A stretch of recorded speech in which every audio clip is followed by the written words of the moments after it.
Sarkin Kazaure ya jaddada muhimmancin zakka wajen rage talauci.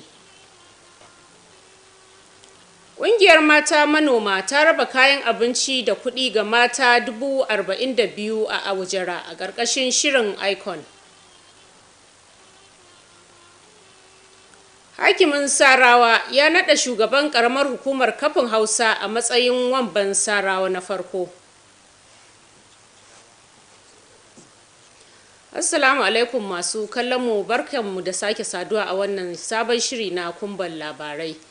Ku ci gaba da bibiyar shafukanmu na sada zumunta Facebook da Instagram. Sannan za ku iya rajista a shafinmu na YouTube at Nta Dutse domin ganin sababbin shirye-shiryenmu da rahotanni na musamman. Sunana Kamila Muhammad Lawal, ga ci gaban labaran. Mai martaba Sarkin Kazaure Alhaji Najib Hussaini Adamu ya yi kira ga masu hannu da shuni da su rika tallafawa mabukata a cikin al'umma. Sarkin ya yi wannan kira ne a yayin bikin rufe rabon zakkar bana da aka gudanar a Dandi, ƙaramar hukumar Kazaure. Sarkin ya jaddada mahimmancin bayar da zakka da sauran tallafi domin rage talauci, ƙarfafa jin ƙai da kuma inganta haɗin kai a tsakanin al'umma. Awwal Muhammad Kazaure na tafa da sauran rahoton. Sarkin Kazaure Alhaji Najib Hussaini Adamu ya jaddada muhimmancin zakka, inda ya buƙaci attajiran musulmi da su tallafawa masu buƙata musamman yayin da watan Ramadan ke karatowa. Yana jawabi a wajen rabon zakkar, sarkin ya bayyana cewa zakka ginshiki ne mai muhimmanci a addinin musulunci, wanda ya wajabta wa masu hali su taimakawa marasa galihu. An yabawa kwamitin zakka na masarautar bisa gaskiya da riƙon amana da suka nuna wajen tattarawa da kuma rarraba kuɗaɗe da kayan abinci ga waɗanda suka cancanta. Masu jawabai a wajen taron sun bayyana cewar wannan shiri yana inganta zaman lafiya da haɗin kai a tsakanin al'umma tare da ƙara albarka a cikin dukiya. Ana sa ran rabon zakkar shekara ta 2026 zai rage raɗaɗin rayuwa ga dubban gidaje marasa ƙarfi a faɗin masarautar, tare da samar da tallafi da ake matuƙar buƙata ga masu buƙatar. Awwal Muhammad Kazaure a labaran NTA. Ƙungiyar mata manoma ta Wofan ta raba kayan abinci da kuɗi ga mata 42,000 a Aujara, jihar Jigawa a ƙarƙashin shirinta na Icon. Ahmad Muhammad ya rawaito cewa wannan tallafin an tsara shi ne domin inganta wadatar abinci a gidaje, ƙarfafa juriyar tattalin arziki da kuma bunƙasa rayuwar mata a faɗin jihar. Ga rahotonsa kamar haka. Ƙungiyar Wofan Farmers Advancement Network Wofan ta raba buhuna 5,600 na shinkafa mai nauyin kilogram 50 ga mata 42,000 domin karfafa musu wadatar abinci da tallafawa ƙananan kasuwancin mata. Daraktar zartarwa ta ƙungiyar Wofan, wadda ta samu wakilci, ta ce an tsara wannan shiri ne domin tallafawa mata masu ƙananan ƙarfi, inganta jin daɗin walwalarsu da kuma bunƙasa ci gaba mai ɗorewa. Mama tana alfahari da su, abin yabawa ne mu ga yadda mata suka yi ƙoƙari, sun nome shinkafa, sun sarrafa ta, sun kai santocinsu, kuma yanzu da yardan Allah ana samun ciniki mai kyau. Duk wannan buhuhunan da muka gani a yau, kamar yadda muka ji, matanmu ne suka sa ƙarfi, suka mai da hankali, suka gina sana'ansu tun suna da shi, tun ba su da shi, gashi yanzu Allah ya kai mu matsayin da an jibge buhuhunan shinkafa. To masha Allah, abun alfahari ne, kuma mama tana muku addu'a Allah ya sa albarka, Allah ya faɗaɗa sana'o'inku, Allah ya ba da zaman lafiya a gidajenku. Ta ƙara da cewa bayan rabon kayan abincin, kowace mace za ta samu tallafin kuɗi domin ƙarfafa ƙananan sana'o'insu don dogaro da kai. Sauran masu ruwa da tsaki a wurin taron sun bayyana cewa dukkanin shinkafar an saye ta ne daga mata manoma na gida don ƙarfafa musu harkokin tattalin arziki a faɗin jihar Jigawa. Ban taɓa ganin ƙungiya irin wannan ba, ƙungiya wanda take da son ta taimakawa masu ƙananan ƙarfi ta kuma taimaka musu, kuma ga zahiri mun gani wannan ne ma ya ba mu ƙarfin gwiwa don mu zo mu ga irin waɗannan abubuwa take aikatawa.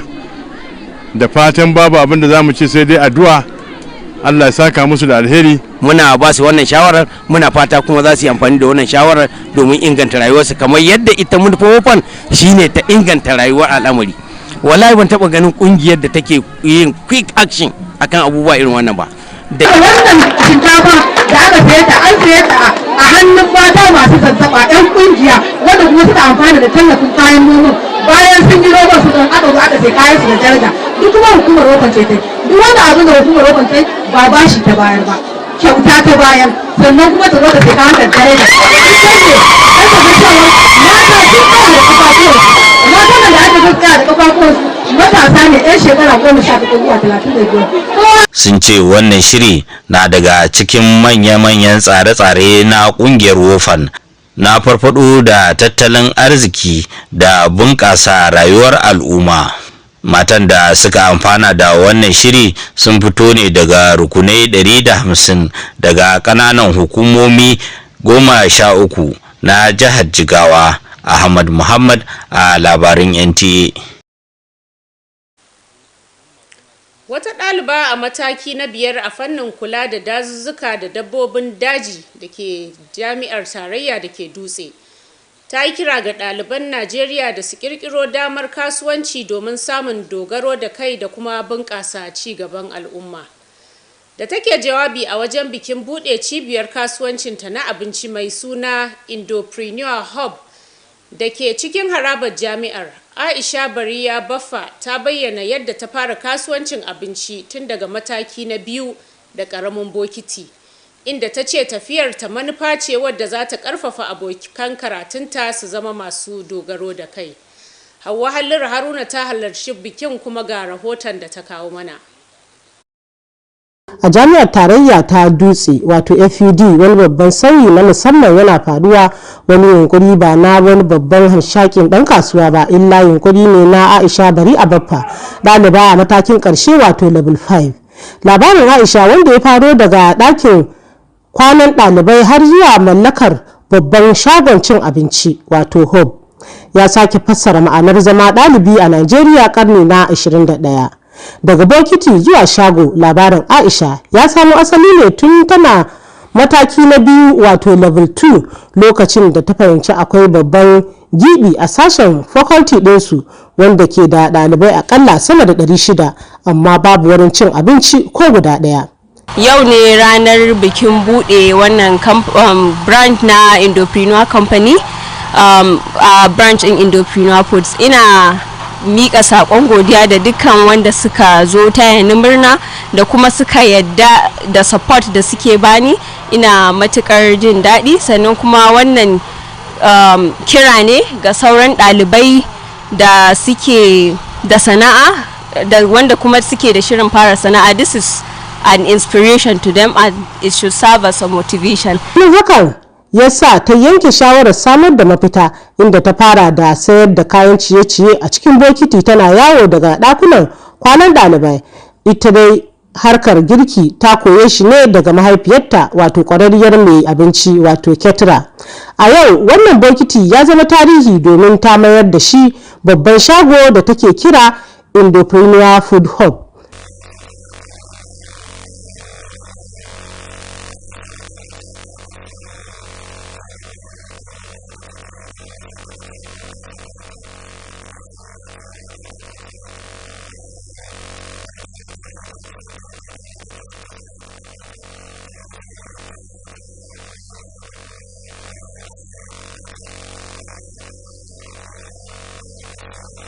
A cewar Aisha Bariya Baffa, rayuwar jami'a ba kawai ta tsaya a cikin azuzuwa ba, akwai damammaki a ko'ina idan har ɗalibai za su farka su gane irin baiwar da Allah ya musu.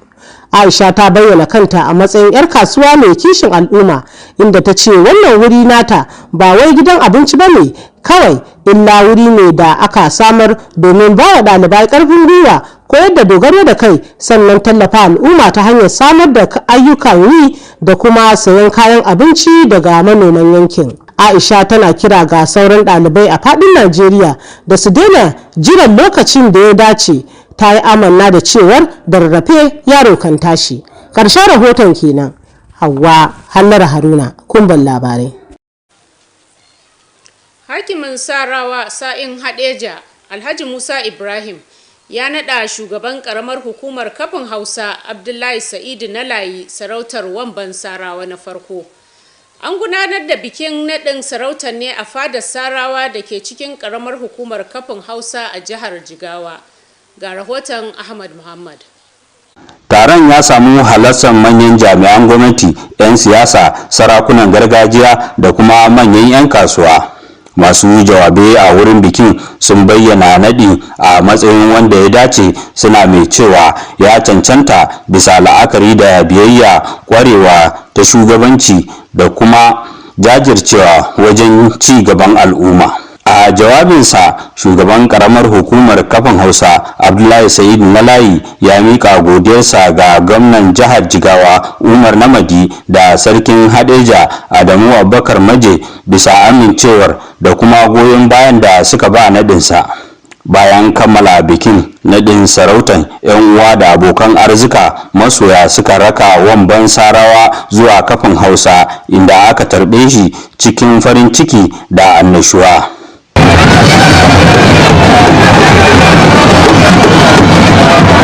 An kuma yi masa addu'o'i Allah ya bashi damar jagoranci da kuma taimaka masa wajen sauke nauyin sabon mukamin sarautar da aka dora masa.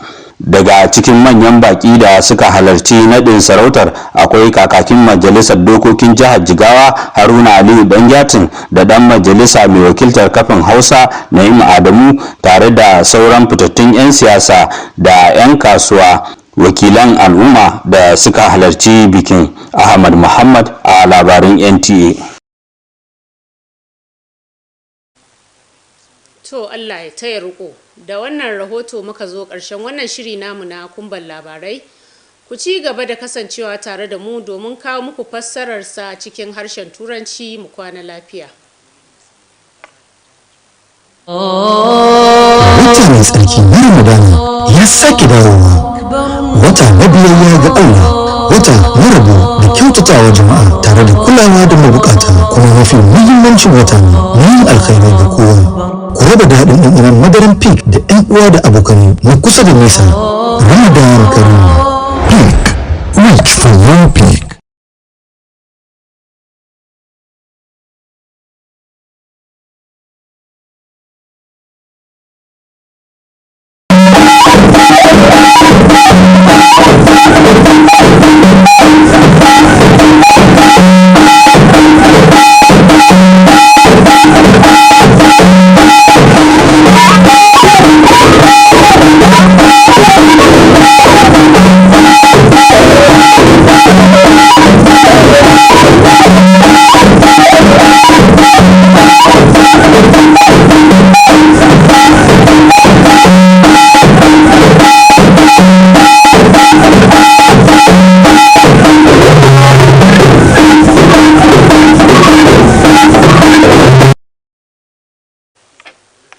Emir of Kazare stresses importance of zakat and poverty alleviation.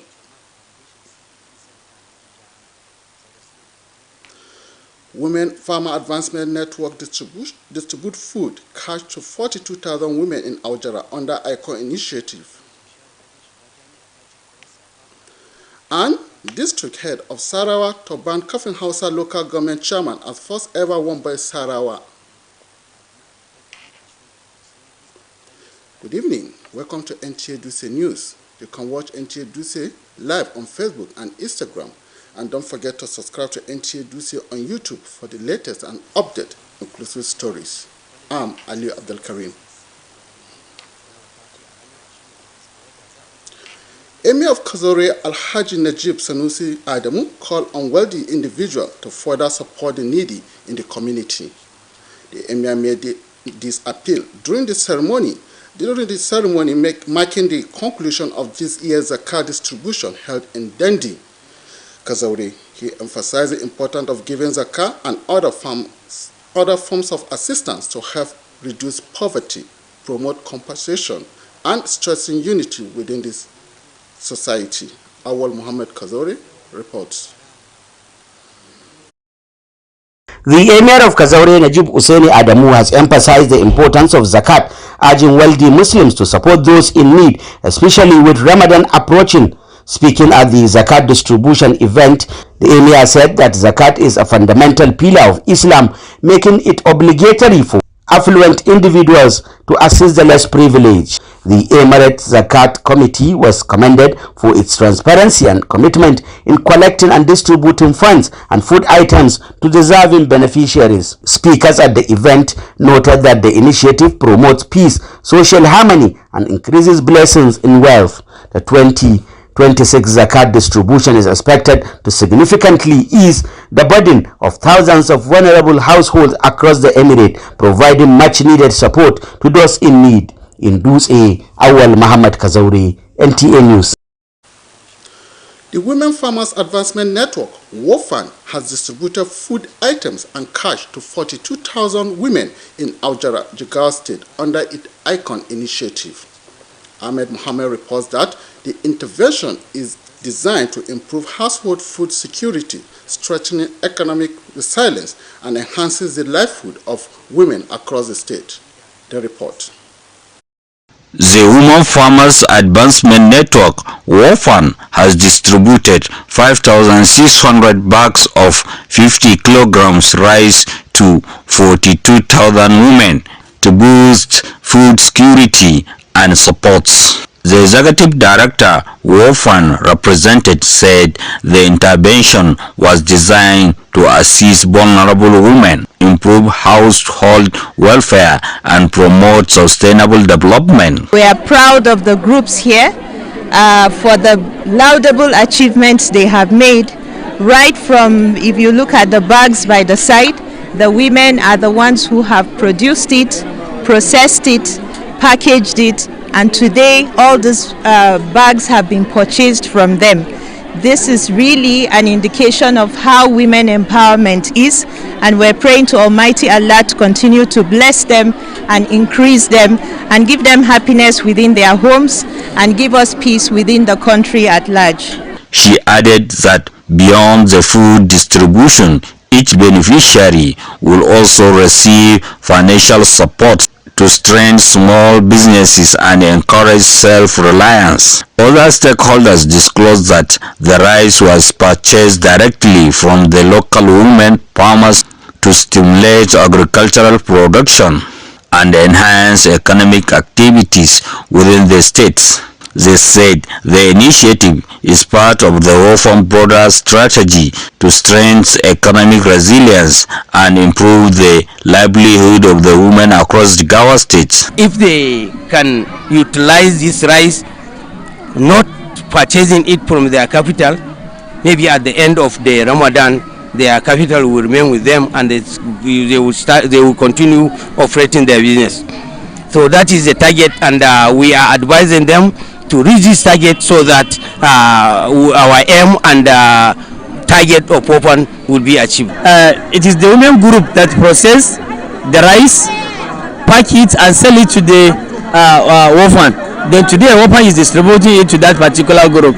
This is a very big initiative among the 4 initiatives that WOFAN is currently going on in Yapo, including the people with disability, the loaders and transporters group, as well as the women, that's the mini marketers.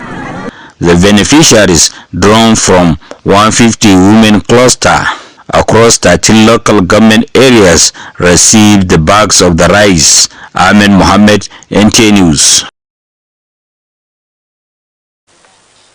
A level 5 forestry and wildlife management student at Federal University Dutse, FUD, has called on Nigerian students to exploit their entrepreneurial potential to foster independence and community growth. Speaking at the grand opening of her entrepreneurial food hub located in the university premises, Aisha Beria Bopfa shared her journey of food business from a bucket in level 2, where she described as joining as a mission to inspire her colleagues to become self-reliant. Hawa Haliru was at the ceremony and now the report. In the heart of the Federal University Dutse FUD, a quiet revolution is simmering in a kitchen. It isn't led by a seasoned tycoon, but by Aisha Bari Abappa, a level 5 student whose journey from a hostel room to a faculty hub is redefining what it means to be a student in the 21st century in Nigeria.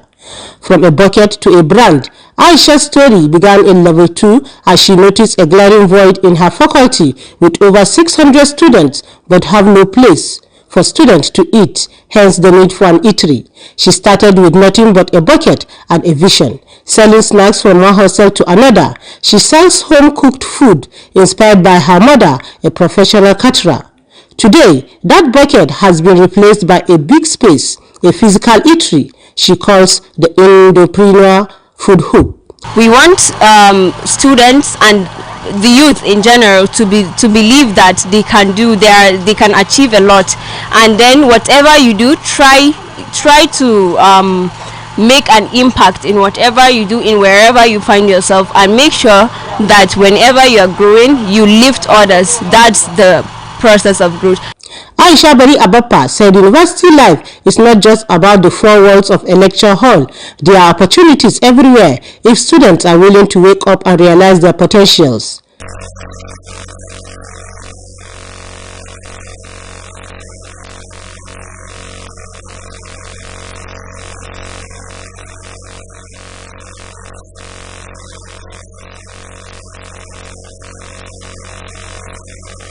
Believe in ourselves and put in efforts so that we'll be able to create something unique and memorable for other people to see.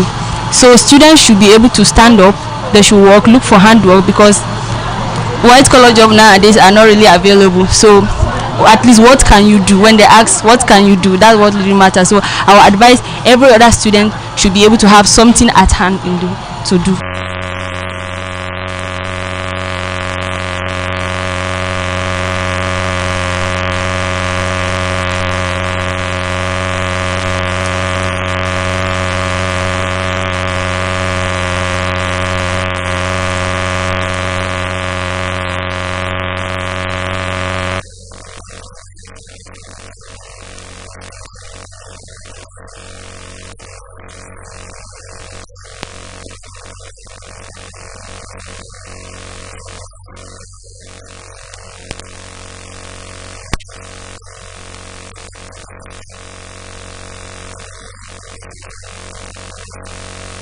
Aisha described herself as both a social and business entrepreneur, as she established a space, not just an eatery, but also a community hub designed to empower peers, inspire independency to become self-reliant, support host community through service and local sourcing. I started small, but no matter the journey, I make sure that I bring together. So far there are my staffs here. I would like to introduce you to them. They are all students and then they are benefiting from Indopreneur.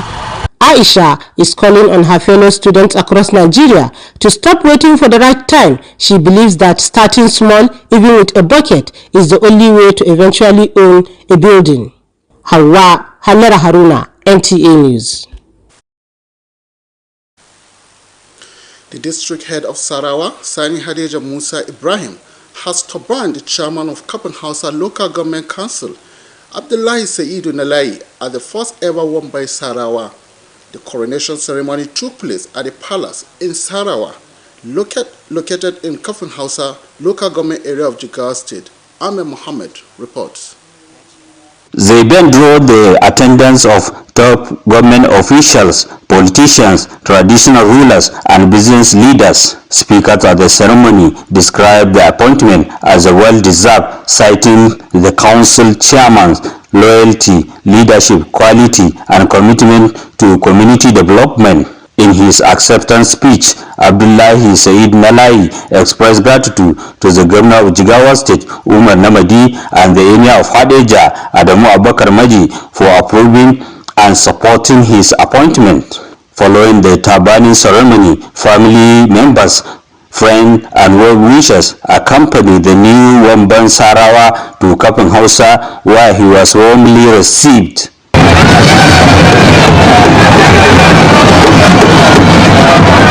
Prayers were offered for divine guidance and strength to enable him to carry out his responsibility of his new traditional title. Notable dignitaries at the event include the Speaker of the House of Assembly, Haruna Aliyu Danjatin, and member representing Kafin Hausa constituency, Naima Adamu, alongside other prominent politicians, figures, traditional leaders, and community stakeholders. Amir Mohammed, NTA News. And that has been the news. Thanks for watching. Good night. Nta Television College Rayfield Jos, a media hub with a pedigree of training professionals and non-professionals in the field of broadcasting and beyond, invites aspiring broadcasters, media enthusiasts, and creative minds to register for our short courses for the first quarter of 2026. From the 2nd of February to the 13th of February 2026, the training will commence as follows: English grammar and pronunciation, 2 weeks; basic presentation techniques, 2 weeks; protocol and etiquette in an organization, 2 weeks; basic drama techniques, 2 weeks. These courses are designed to equip participants with practical, market-ready skills, making them competitive in Nigeria's thriving media landscape. For registration details, course schedules, and more information, visit our website at www.ntatvcedu.ng or call these following numbers: 08033834343 or 08069809897. Nta Television College Rayfield Jos, your gate to media excellence. Announcer Management. From breaking news to heartwarming stories, NTA remains Nigeria's trusted voice. To our partners, government agencies, corporate bodies, political parties, and religious institutions, thank you. And to our millions of viewers, you are the reason we serve. Through every moment, big and small, we tell Nigeria's story with pride, balance, and integrity. As the new year begins, expect more, better programs, innovative storytelling, clearer signals, and fantastic broadcast deliveries that meet global standards. Together, we move forward with stories that matter. Nigerian Television Authority, Africa's largest network. You can't beat the reach.